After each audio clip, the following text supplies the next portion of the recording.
का एक भय है, एक लोग परेशान हैं, लेकिन ये जो प्रचंड बहुमत है, आप मानते हैं कि इसने पारदर्शिता का जो नया पैमाना तय करा, उसके भी पक्ष में ये प्रचंड बहुमत?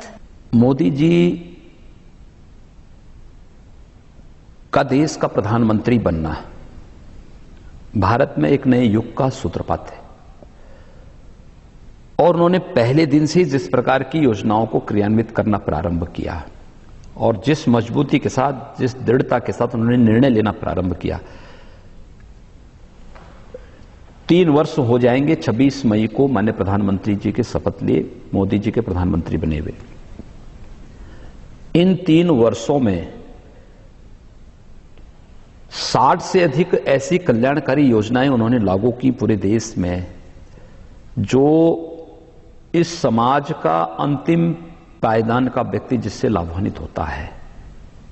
जैसे महिलाओं के लिए प्रधानमंत्री उज्ज्वला योजना लागू कर दी, नौजवानों के लिए मुद्रा योजना लागू कर दी, अनुसूचित जाति और जनजाति के बच्चों के लिए, नौजवानों के लिए स्टार्टअप और स्टैंड अप इंडिया लागू कर दी। इस देश को आधुनिक, पुरातन और आधुनिकता में एक समन्वय और डिजिटल इंडिया उन्होंने लागू कर दी। इस देश के गरीबों के पास अपने खाते नहीं थे, जनधन योजना लागू कर दी।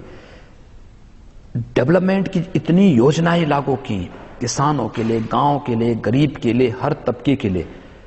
वह अपने आप में मुझे लगता है कि हम लोगों के लिए एक पाथेय है, हम लोगों का एक मार्गदर्शन उससे प्रारंभ होता है।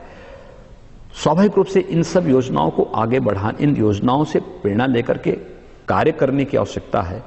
सारी चीजें आपको आगे दिखाई देंगी, कहीं कोई समस्या नहीं है। और मैं मानता हूं कि उत्तर प्रदेश